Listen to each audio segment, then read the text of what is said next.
First, I'll tell them get your marketing right. Particularly, what makes a big business. When I say marketing, that encompasses your offer, your business model, and everything.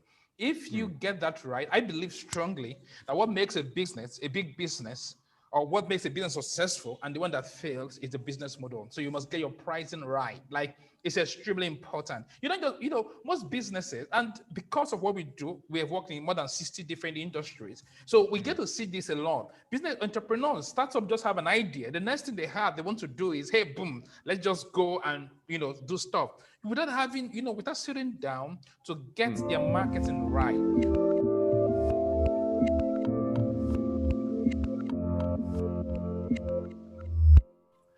Hey everyone, this is Devin Miller here with another episode of the Inventive Journey. I'm your host, Devin Miller, the serial entrepreneur that's grown several startups and 7- and 8-figure businesses, as well as a CEO and founder of Miller IP Law, where we help startups and small businesses with their patents and trademarks. If you ever need help with yours, feel free to go to strategymeeting.com and grab some time to chat.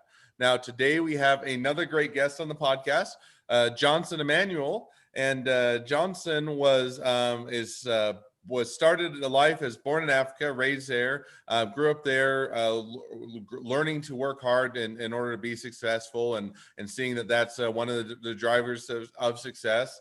Got into investing for a period of time, then went through the internet boom and bust in 2000. In 2004, got into a business course for providing service, and then after that, in 2008, started a small business, and then 2016 got going with a bit of what he's doing today, and he'll jump into that a bit more. So, with that much as intro to the podcast, welcome on to the podcast, Johnson. Thanks for having me. I'm excited to be on the show today. Absolutely. So I gave kind of that brief high-level run through of your journey, but now let's go back in time a little bit. So tell us a little bit about growing up in Africa and kind of how your journey got started. So basically, I'm an African. I was born in Africa, even though I live in the US currently. So what happened was that in 2000, there was this boom of .com boom in 2000. So I was studying the internet, trying to find out how to make a living from the internet when the .com boom happened. But the thing is, most people in Africa did not really appreciate the .com boom. Like, it didn't make sense to a lot of people that you could sleep at night and wake up to have some credits in your bank account. It didn't make sense to them. So in 2004, I got professionally into the internet making money thing. Then we're getting some clients. In 2008, I felt it was time to stop working with clients who are based in Africa. My reason was simple. One, I wanted to earn the US dollars. Two, I felt most people in Africa did not quite understand what it meant, using the internet to grow their business or get customers. It didn't make sense to them. So you walk into to have a meeting with a client, after conversation, after having lengthy discussion with the client, most times what you're going to hear is, I'm not sure this is going to work. So it was pretty difficult at the time. That was 2008. But now, as we speak, as now everything has changed. But in 2008, it wasn't that, it was that difficult. So another challenge I faced then was PayPal. As I speak to you until this moment, PayPal does not allow most African countries, including Nigeria, to receive payment. So you can only use PayPal to buy stuff, but you can't use it to receive payment. So that was the challenge I had then. So most of my clients would have to pay me through Western Union money transfer. So, and imagine when somebody wants to pay you, the person has to drive some kilometers away to go use Western Union money transfer to make payment to you. And not everybody can do it. So naturally, I was losing clients. So I decided that I was going to do something about it. Boom. It was time for me. I felt it was time to go incorporate in the US. So through contact and friends, I had to travel to the United States. And in 2008, 2009, and then we started, everything was good. We could have a bank account, we could operate and stuff like that. So we were working in 2000 and the business was doing well, but we took off very, very well. Like we took off in 2016. That's when we started growing like crazy. Jumping just back just for a second. So the 2008, you said, okay, we were getting you rode the internet boom for a period of time. You're offering those services, you're helping clients out. And then you're saying, okay, it makes it difficult to pick up clients or otherwise have that, because if they can only if I can only use PayPal to buy things, then you can't really have that exchange of currency. So you decided so when you decided, okay, I need to make a change or adjustment, did you move over to the US, or did you have a partner in the US and you stayed in Africa, or kind of No, how did you go okay. about setting that up? I had a partner in the US. I eventually left to over to the US. So I Hmm. stayed in the US from that 2008, 2009. I stayed in the US, and then where of course I live currently. So I shuttled between the US and Africa right now. So I had to do that, and I'm grateful I took that decision because a lot of people at the time were telling me that it was going to be a disastrous decision. But I just know how to listen to my goals. So I listened to my gods, and the right thing to do to me then was to just go to the US and do this stuff. So from the US, we started growing. We could get clients, we could work with clients from all over the world. So boom. And 2008, 16, we grew, we started growing like crazy. Yeah, we were doing well from between 2009 and 2016. We're doing well, but not as much as I wanted us to do. But in 2016, that was when we kicked in. And I was like, yeah, this is where I wanted, where I've always wanted us to be. So what I always tell people is, if you see the success of 2016, don't forget that the work started in 2004. So it looks like an overnight success, but it's not actually an overnight success.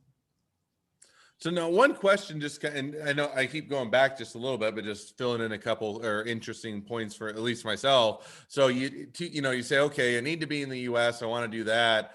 How did you make the initial, the partner that you partnered up with and work with in the US that helped you get these kind of launch and transition? How did you connect up with them? Was it a friend that had previously moved there? Was it someone you met online? Kind of how did you make that connection that aided in that transition?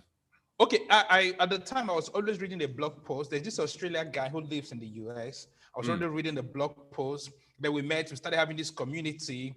So there's a Warrior Forum at the time. I'm not sure if it's still existing now, but I don't visit them again. There's this Warrior Forum. We always talk. We meet. We exchange ideas. We're always chatting. From there, one day I was just telling him, look, dude, this is the challenge I'm having right now. So like, okay, why don't we partner? Since you have the expertise and I live in the US, I could make things move fast in the US. So we had to partner ourselves together. So I brought in the expertise while he handles the financial side of things. Okay. No, it definitely makes sense. So now you did that, you partner, or how long did you partner with them? Or how long did you, once you got into the US, did you do things with them? No, when I partnered with him, we partnered until 2011. And then we had to say, hey, dude, thanks for your help. I appreciate your help. Thank you very much. So like, oh, dude, you settled now, you feel comfortable, you can run things on yourself. I said, sure, I can. So we're good like that. And that's how we went. Mm. So now what made you, just out of curiosity, and you touched on it a bit, what made you decide to, hey, let's go our separate ways? Was it, hey, he was busy and doing other things, or you wanted to go in a different direction, or kind of, because, you initially came over here, partnered up with them, did that. Was it just a matter, what kind of made you guys say, hey, we'll split ways and you go your way and I'll go my way? We didn't have any issue. The guy is a great guy. We still speak until this day. But Mm. my goal was for partnering at the time. I felt I wanted someone to hold me, to teach me what I didn't know, like about the financial side of things, the tax side of things. So that is where he has his own expertise. So I didn't understand the US market very well at the time. And he Mm. does. He has some basic understanding of the US market. So I had to stay with him. We had to partner within that period. I was never within me, I knew that the partnership was not going to be for life. It was good at some point we're going to, go our separate way. But I wasn't sure where, when we're going to go Mm. our separate way. So that's it. So now, so you said, okay, now I'm gonna go my own way. I'm gonna set my own thing and continue on. So as you're doing that, how did that go? Was it continuing to go well? Were you able to continue to be successful? To take it, was it an adjustment where you didn't have a partner or someone to help, offset skills and whatnot, or kind of how did that transition go as continuing to build now that you're kind of split off and on your own? Now, basically, before I split it off with my friend, I've already built relationship. Like I'm a relationship guy. Like Mm. I can reach anyone I want to reach. If I cannot reach the person directly, trust me, within my network, I have someone who can reach the person. So Mm. because I had that rich contact and connection, I knew that even if we went our separate ways, I was going to be fine. Initially, it was for the first 6 months, it was a bit rocky, but he Mm. was always there to provide support. Like he was always there to provide support to help me, get through. And then Mm. 2011, I felt good. I told him, dude, I think I can do things now. So thanks for your help. Hmm. Okay, so now you kind of say, okay, I can do things on my own. I've got the connections, I've got things set up, and I can figure out how it's going. Since you've then branched off and then up or ongoing even 2016, how is that? How are things gone so far? Does it continue to build? Has there been any pivots or kind of where is that brought or how's that brought you to where you're at today? Okay, actually, where we are now, when we started running our agency from that 2011, 2015, 2016, we took off. The agency was doing really well.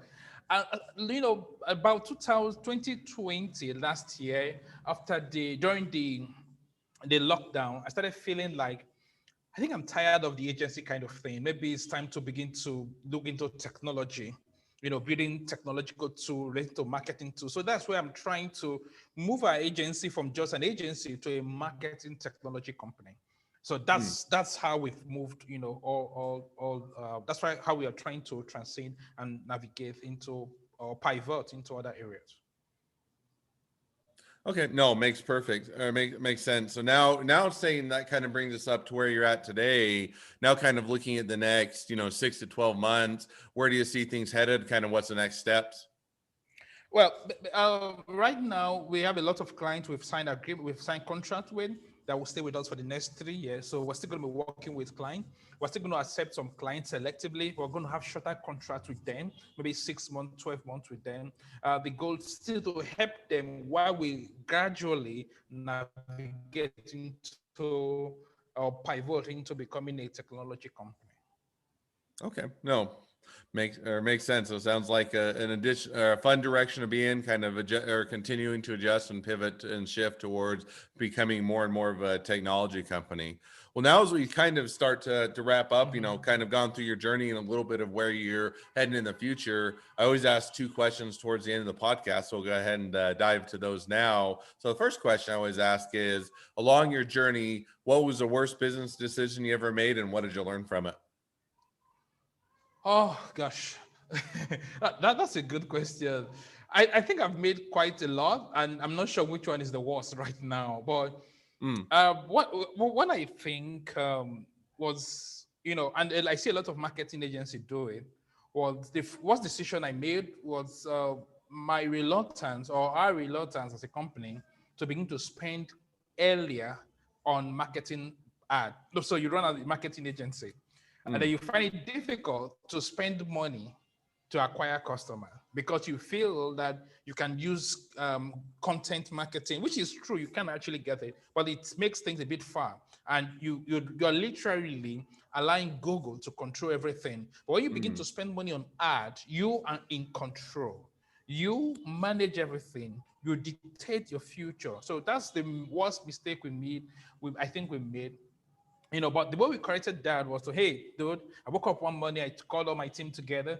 I told them, dude, we're going to kill this. We're going to start spending money on ad tomorrow Mm, morning. They'd be like, hey, come on. Yes, we're starting that tomorrow.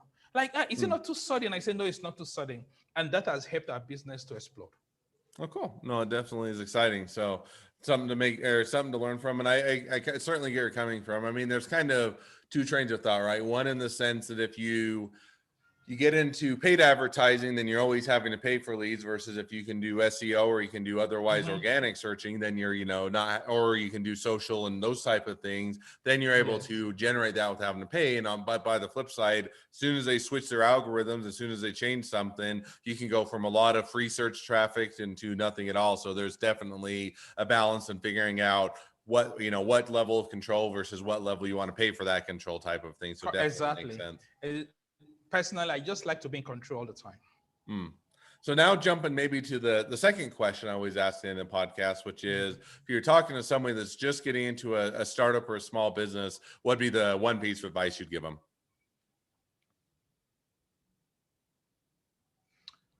First, I'll tell them get your marketing right. Particularly, what makes a big business. When I say marketing, that encompasses your offer, your business model, and everything.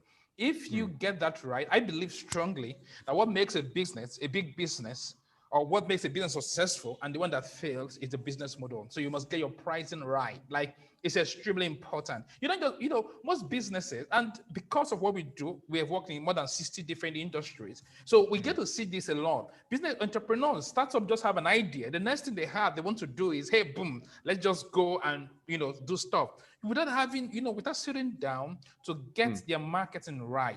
So you must get that. You must get your business model right. How are you going to make money? It's very, very, very important. If you get your pricing well, you get your offer well, and you get good copy, and you can run ad well, you're going to win. If you don't, then a competitor with a crappy product is going to win you.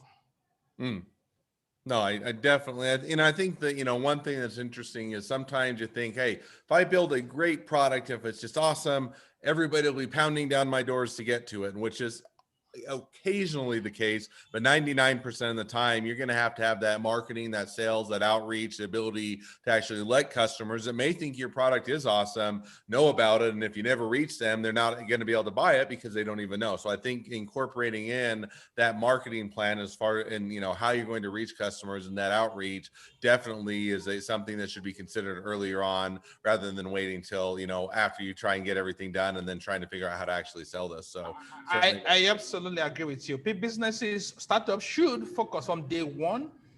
One thing, I see this a lot as somebody who works with startup. They spend a lot of money with developers. Like, they could spend lots of money on development and research, R&D, and all those kind of things. When it's time for marketing, that's where they want to say, let's cut the budget. Let's cut the budget. And marketing, if you build the greatest product in the world and your marketing is faulty, you're not going to win. And even big organizations are saying it. They are beginning to buy, big companies right now are buying audiences of smaller companies because they understand that if they have a market, they can sell, they can build and sell. And that's what I think all startups should do. Before you even launch, you should begin to do marketing. That's just the truth. No, I definitely agree with you on that point. So, well, now as we start to wrap up the podcast, if people want to reach out to you, they want to find out more about your services, they want to be a client, a customer, they want to be an employee, they want to be an investor, they want to be your next best friend, any or all of the above, what's the best way to reach out and find out more? Go to johnsonemmanuel.com. Or you can also go to Twitter, just type in on the search bar, type in Johnson Emmanuel. You're going to see my smiling face popping at you. And then you can also go to havenza.com. That's our agency, Havenza, HAVNZER.com. You're going to find us, doing lots of stuff like that. Just Google Johnson Emmanuel. You see lots of stuff that you can consume. And you can reach out to me. Awesome. Well, I definitely encourage everybody to reach out, find out more, and use your services if they're in need of them. So, with that, we'll go ahead and wrap up the podcast. And thank you, Johnson, for coming on. Now, for all of you that are listeners, if you have your own journey to tell and you want to be a guest on the podcast, feel free to go to inventiveguest.com and apply to be on the show. Love to share a journey. Also, a couple more things. If you're a listener, one, make sure to click subscribe on your podcast player so you know when all of our awesome episodes come out. And two, leave us a review so new people can find us. Last but not least, if you ever need help with patents, trademarks, or anything else with your business, reach out to us at Miller IP Law by just going to strategymeeting.com. Thank you again, Johnson, and wish the next leg of your journey even better than the last. Thank you very much. Appreciate your time.